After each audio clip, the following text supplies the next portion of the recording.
అందరూ ట్రైలర్ చూశారు, నేను సినిమా చూశాను. ఏం తీశారు? ఏం తీశారు? ఏం తీశారయ్యా? ఇరక్కొట్టేశారు కదా, అదిరిపోయింది అసలు, ఎక్సలెంట్ గా ఉంది. అందుకే ఈ హ్యాపీ మూడ్ లో మీ అందరినీ పిలిచి ఓ ట్రీట్ ఇద్దామని ఫిక్స్ అయ్యా. So ready for treat?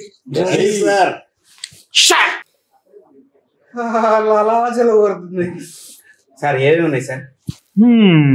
Tiger prawns, fish curry, crab, chicken biryani, ఓ fish fry, white rice, Salim bhai, curd भी है सर.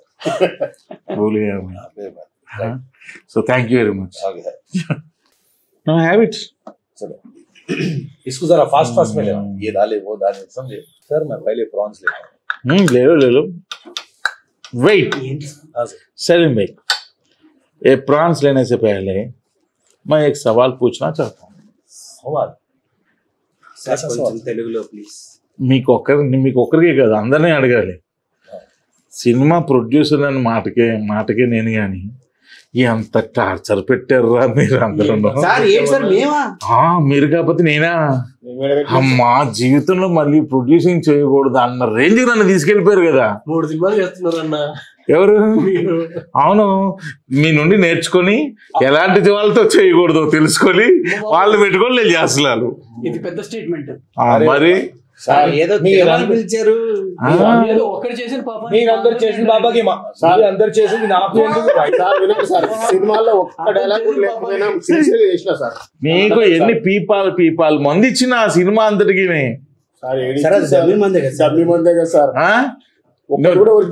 ఒక్కరోజైనా సరే నేను డమ్మీ మంది ఇస్తే యాక్షన్ అని చెప్పాడు. ఎగ్జాక్ట్లీ ఈయన కోసం నేను రోజు ఒరిజినల్ మంది ఇవ్వాల్సి వచ్చింది తెలుసా.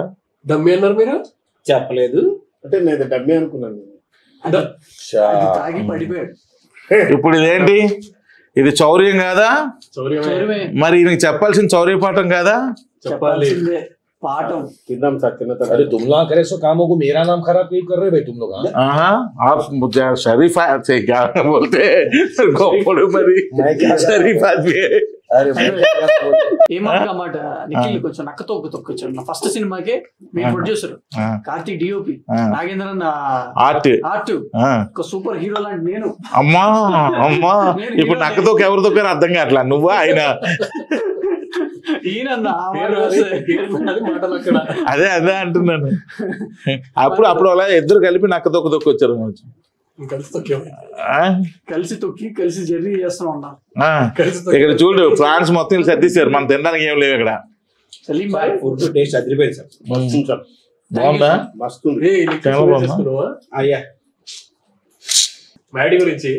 మ్యాడీ పాపం మంచోడు, ఎప్పుడు ఇబ్బంది పెట్టలే, కరెక్ట్ గా వచ్చాడు. మొత్తం ఈ సినిమా మీద ఒక మంచి వ్యక్తి ఎవరైనా ఉన్నారంటే అది మ్యాడీయే.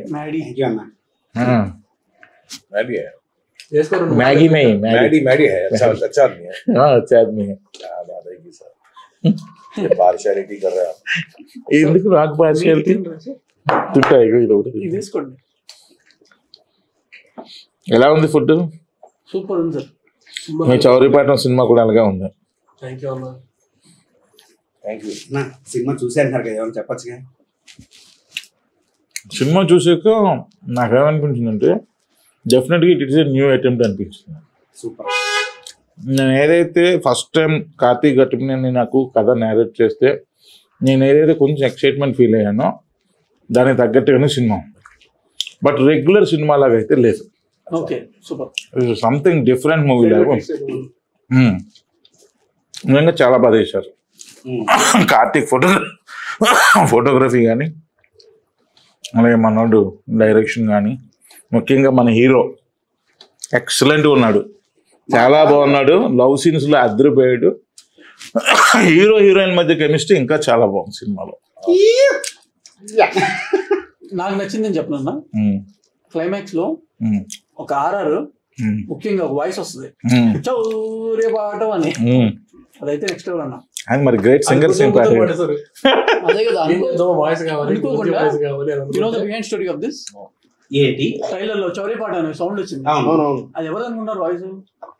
మనమే. అది సూపర్ సార్. ఆర్ఆర్ లో కూర్చున్నారు, ఏదో పడాలి అన్నారు. డేవిడ్ తోటి ఇప్పుడు టైటిల్ డేవిడ్ పడాలి అక్కడ. మనోడు ఆల్రెడీ ఒక హైలో ఉన్నాడు. డేవిడ్ నేను పాడతాను అన్నాడు. మనం షాక్ అయ్యి, అన్నా మీరు పాడతారా? అవునా సరే పాడదామని బైక్ బైక్ పెట్టాడు. ఇంకా ఒకటి వచ్చింది తీశారు, భలే సెట్ అయింది అసలు. క్రేజీ కదన్నా. అవును, సింగర్ అవతారం కూడా ఎత్తేసారు. కాదు అది బ్యాక్గ్రౌండ్ స్కోర్, అది మరి సాంగ్ ఏం కాదు అది. టాలెంట్ పోతాయి సార్. అలాగే మా ప్రొడక్షన్ సైడ్ మీకు ఏమైనా ఇబ్బంది అనిపించే ఏమైనా థింగ్స్ ఉన్నాయా ఎవరికైనా సరే? చిన్నగా మాట్లాడడం అన్నది ఏం తిని మాట్లాడకూడదా?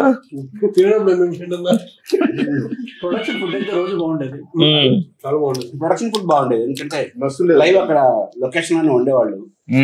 పొద్దునే లైవ్ దోశ మస్తు ఉండేది.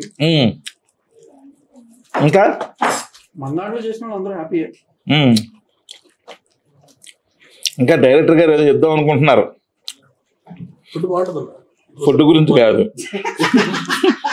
మిగిలిన విషయాలు. మెయిన్ ఏమున్నాయి అన్ని పాట మూవీ అంతే బాగుంది, గుడ్ ఎక్స్పీరియన్స్. కానీ నాకైతే ఫస్ట్ టైం ఇప్పటివరకు నాకు డైరెక్షన్ చేయడమే ప్రొడక్షన్ తెలియదు కదా. అవును, ఓ ప్రొడ్యూసర్ పడే బాధలన్నీ నేను పడ్డా. అవును, వీళ్ళందరూ మీరు వెళ్ళిపోయేవారు ప్యాకప్ అయ్యి, కానీ నెక్స్ట్ డే కావాల్సిన అరేంజ్ చేయడానికి ఆ రోజు నైట్ 2-3 కూడా అయ్యేది. నేను ఇంటికి వెళ్ళిపోతుంది కదా, అన్ని అరేంజ్ చేసి అన్ని ఓకే అయిపోయి అన్నప్పుడు వెళ్ళేవాడిని నేను మా ప్రొడక్షన్ టీమ్. స్టార్స్ చూసారైతే అప్పుడు అనిపించింది నా సినిమాలకైనా సరే పాపం ప్రొడ్యూసర్లు ఇంత కష్టపడతారు కదా అని. నిజంగా గ్రేట్ ప్రొడ్యూసర్స్. బట్ అడ్వాంటేజ్ ఏంటంటే యాజ్ అ డైరెక్టర్ ఆయన అర్థం చేసుకున్నారు సీన్లకి ఏం కావాలి అడుగుతాయి. అవును, కొంతమంది అర్థం చేసుకోరు, ఎందుకు అదెందుకు ఇదెందుకు అని రెస్ట్రిక్ట్ చేస్తారు. ఎందుకు నడుతారు అర్థం చేసుకుంటారు. ఇందాక అదృష్టం అన్నారు కదా, సో అదే అందుకోసమే మీరు అడిగిన అన్ని ఇచ్చారు ఆయన. అంటే ఒక డైరెక్టర్ ప్రొడ్యూసర్ గా మారారు కాబట్టి ప్రతిదాని కష్టం మీకు క్లియర్ గా తెలుసు. అదే నాకు ప్రాబ్లం. వాంటెడ్ ఏది అన్వాంటెడ్ ఆయన ఏదో విజువల్ చెప్తాడు, అదేమో మంచిగా అనిపిస్తుంది. మనసులోనేమో అలాంటి విజువల్ ఉంటే బాగుంటది అనిపిస్తుంది. ఎగ్జాంపుల్ దానికి ఒకసారి అన్న మామూలు మీరు ఎంత స్ట్రగుల్ అయి ఉంటారన్న లైఫ్ లో ఇలా చెప్పినప్పుడు, ఇది ఇవ్వాలి కానీ బడ్జెట్ ఎక్కువ అయిపోతుంది, ఎలా దీన్ని కట్ డౌన్ చేయొచ్చు, దీన్ని ప్రాపర్ సెట్ చేయొచ్చు, ఆ ఎక్స్పీరియన్సెస్ బాగా వచ్చేసినాయి నాకు ఈ సినిమాతో. ఎలా చేయొచ్చు ఏంటి అని ఏదైనా నాకు అనిపించింది ఏంటంటే, మనం వేరే వాళ్ళ మీద డిపెండ్ అవ్వకుండా మనం పనులు చేసుకుంటే అంత ఇన్ బడ్జెట్లో అయిపోద్ది. మనం మన పనుల కోసం వేరే మనిషి మీద డిపెండ్ అవ్వడం మొదలు పెట్టినప్పటి నుంచి ఖర్చులు పెరిగిపోతాయి. ఇది నాకైతే ఈ సినిమా ప్రొడక్షన్ చేశాక నాకు అర్థమైంది. చౌరీ పాట వల్ల మీకు పాట తెలిసింది, ఒక పాఠం తెలిసింది. చౌరీ పాఠం వల్ల నేను ఒకటి నేర్చుకున్నాను. అంటే చాలా సినిమాలు నేను ఎక్కువ డైలాగులు చెప్పేటోని మధ్య, ఈ సినిమాలో అసలు డైలాగులే లేకుండా ఎట్లా యాక్ట్ చేయొచ్చు అనేది బాగా నేర్చుకున్నాను. అదే అంటున్నా, మోగోడు కాదు, క్యారెక్టర్ డైలాగులు లేవు. పుష్పక విమానంలో కమల్ హాసన్ రేంజ్ అంతేనా?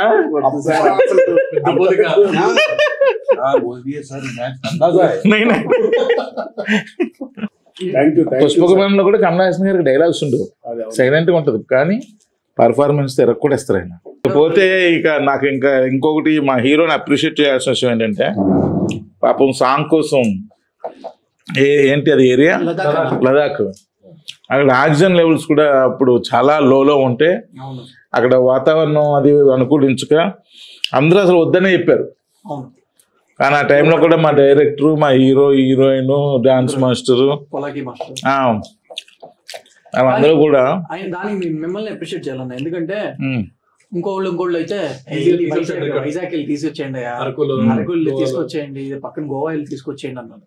అన్న ఇక్కడ లదాఖ్ వెళ్తానంటే మీరు ఒక అమౌంట్ ఆఫ్ బడ్జెట్ ఇచ్చారు, చిన్న అమౌంట్, దాని మీద కొంచెం దాటింది. బట్ ఆ బడ్జెట్ లో మీరు ఫినిష్ చేసుకోవడానికి అదొక పాఠం. ఇచ్చిన బడ్జెట్ కి డబుల్ బడ్జెట్ కనిపిస్తుంది. బట్ విజువల్ గా చాలా బాగుంది, చాలా వండర్ ఉంది. కాకపోతే అదొక పాఠం మా ఇద్దరికి. అంటే మేనేజర్ ప్రతి ఒక్కరితో మాట్లాడుకుని జాగ్రత్తగా చేసుకుని, ఈవెన్ మన ఫ్రేమ్ లో ఆ బ్యాక్గ్రౌండ్ లో ఎంటీ ప్లేస్ లో ఒక రెక్టాంగిల్ షేప్ ఒకటి ఉంటుంది కదా, అవి బ్యాంబూ స్టిక్స్ అన్ని దగ్గరుండి మాట్లాడుకుని నేను చేసుకున్నాను. నాకు ఇప్పటికీ ఆ సాంగ్ లో షాట్ చాలా ఇష్టం. హీరోయిన్ దగ్గర హీరో ఇలా వస్తా ఉంటే ప్రొఫైల్ లో గింబల్ చార్జ్ షాట్ ఒకటి ఉంటుంది, అది చాలా ఇష్టం. అది ఆ కెమెరా గింబుల్ ఆపరేటర్ సూపర్ చేశాడు. Hero heroine body language timing perfect గా వచ్చినాయి. నాకు చాలా ఇష్టం ఆ షాట్. नहीं सर वैसा वैसा नहीं है सर, हीरो हीरोइन आर्टिस्टों का नहीं है, प्रोड्यूसर अच्छा रहना। ले जीरो मच्छी प्रोड्यूसर सर, प्रोड्यूसर है, मैं समझ रहा आपके बारे में क्या बोले लोग, अरे त्रिना राव सर अरे चाला हैप्पी है, वो है क्या है, बहुत मस्त रहते हो, कॉम्प्रोमाइज नहीं करते क्वालिटी पे, ये ले जी तुम ले, मैं बात में लगाते रहता हूँ। हाँ सर, बहुत अच्छा है सर, వెరీ గుడ్. ले लो घर को भी ले लो. కానీ సినిమా అయితే మాత్రం ఫస్ట్ నుంచి ఒక గ్రాఫ్ అలా రైజ్ అవుతూనే ఉంది. నేను చూశాను కాబట్టి క్లైమాక్స్ వరకు భలే రైజ్ అయింది. ఇట్స్ ఏ లైక్ అంటే ఫస్టే తను చెప్పాడు డార్క్ కామెడీ ఫిల్మ్ అని. సో ఎక్కడ కూడా స్కేల్ తగ్గలా, పర్ఫెక్ట్గా ఉంది. ఎక్కడ ఎంత ఏం కావాలో అది ఉంది. ఆర్టిస్టులు అయితే అందరూ కొత్త వాళ్ళే కానీ బట్ క్యారెక్టర్కి తగ్గట్టు ఉన్నారు అందరూ కూడా. ప్రతి ఆర్టిస్ట్ అలాగే ఉన్నారు. అలా ఎవరైనా ఇప్పటివరకు మీకు అంటే మిక్సింగ్ లో కానీ లేదంటే సౌండ్ ఎఫెక్ట్స్ లో కానీ కొత్త వాళ్ళు చేశారు, కొంచెం కొత్తగా ఉంది, కొంచెం సరిగ్గా చేయలేదు అని ఏమన్నా కంప్లైంట్? అలా ఏమనలేదు, అందరూ చాలా మెచ్యూర్డ్గా చేశారు అన్నారు. మెయిన్ హీరో కూడా చాలా మెచ్యూర్డ్గా చేశాడు అని చెప్పారు. అందరూ పర్ఫెక్ట్ కాస్టింగ్ యాక్ట్ అన్న. ఈవెన్ బాగా సార్, మన film even though chemistry between the hero heroine కూడా సూపర్ గా ఉంది. అంతా చాలా బాగుంది. Basically I'm very happy. As a producer ఈ చౌర్యపట్నం సినిమా చూసి నేను ఏం నేర్చుకున్నానో నేను ముందే మీకు చెప్పేసా. ప్రొడ్యూసర్ అన్నవాడు ఎలా ఉంటే, ప్రొడ్యూసర్ యొక్క పాత్ర ఏంటి, ఎలా ఉండాలి అన్నది నేను ఏం నేర్చుకున్నాను అన్నది చెప్పా. So what you learn from this movie Chaurya Paatam cinema చేస్తున్నప్పుడు? సినిమా చేస్తున్నప్పుడు కదన్నా, ఓవరాల్ గా సినిమా అయ్యేంత వరకు ముఖ్యంగా ఫిలిం ఇండస్ట్రీ ఇది ఒక్కళ్ళ మీద డిపెండ్ అయ్యి ఉంది కాదు. లెట్స్ ఇప్పుడు నేను ఒక్కడనే కష్టపడితే అయ్యేది కాదు, లేదంటే మీరు ఒక్కళ్ళే డబ్బులు రిలీజ్ చేస్తే అయ్యేది కాదు. మ్యూచువల్ గా అందరు ఎఫర్ట్స్ ఉండాలి. దీంట్లో ఏంటంటే మనకు అర్థమైంది, when time happens it happens. అప్పటి వరకు మనం ఫుల్ ఎఫర్ట్స్ ఇవ్వాలి. రెస్ట్ ఆఫ్ ద మనం ఏమంటారు హానెస్ట్ గా మన ఎఫర్ట్స్ మనం అయితే ఇవ్వాలి. రిజల్ట్ అయితే మన చేతిలో ఉండదు, పీపుల్ చేతిలో, గాడ్ చేతిలో ఉంటుంది. బట్ అక్కడి వరకు ఆ లాస్ట్ బిట్ వరకు పోరాడాలంటారు కదా, అక్కడి వరకు మనం ఫైట్ చేయాలి. సో ఆ లాస్ట్ బిట్ వరకు యాజ్ ఏ హీరో నువ్వు పోరాడాను, ఈ సినిమాకి నా సాయి శక్తిలో మొత్తం పోరాడాను అన్న కాన్ఫిడెంట్ గా ఉన్నావా? షూర్ అన్న, డెఫినెట్ గా ఉన్నాను. నేను నిఖిల్ కూడా బెస్ట్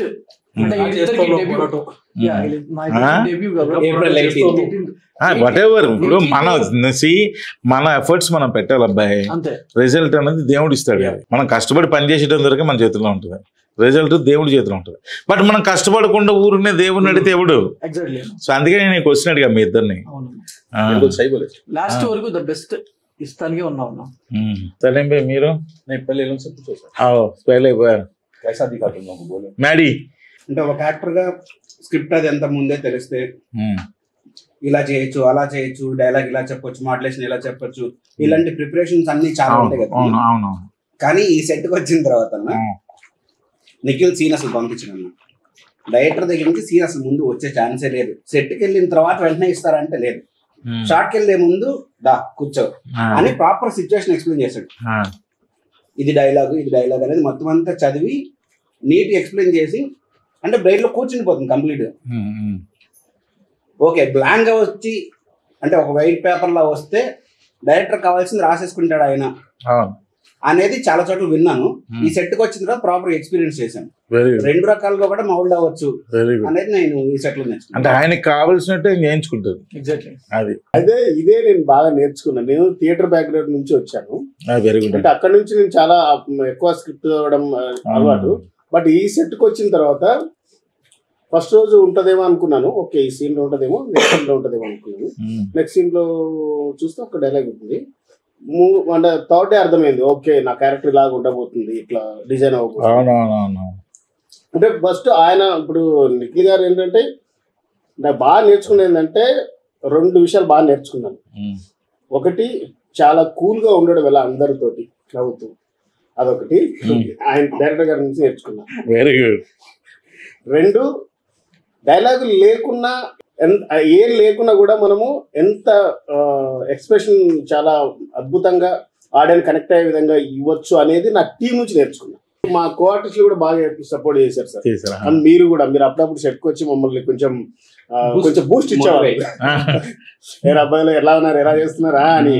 అంటే ఒక మంచి పెద్ద డైరెక్టర్ వచ్చి మాకు బూస్ట్ ఇస్తుంటే ఎట్లా ఉంటుంది సార్, మాకు కూడా ఒక ఎనర్జీ వచ్చేది.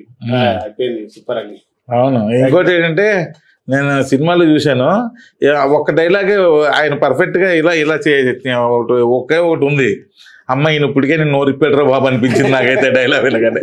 ఇక్కడ వరకు అసలు ఇప్పటికే నిప్పాడురా బాబు అనిపించింది. అంటే అదే కీ డైలాగ్ యాక్చువల్లీ మొత్తం ఆయన క్యారెక్టర్. బట్ చాలా క్లియర్ గా ఫుల్ క్లారిటీతో తీస్తాడు సినిమా నిఖిల్. నిజంగా గొప్ప గ్రేట్ అది. తీరా సెట్స్ మీదకి వెళ్ళిపోయారు, అంతా వెళ్ళిపోయారు. చిన్న టెన్షన్తో నేను సెట్స్కి వచ్చాను ఆ రోజు వచ్చి నెమ్మదిగా ఫస్ట్ డే చిన్న టెన్షన్ పడుతూ వచ్చా.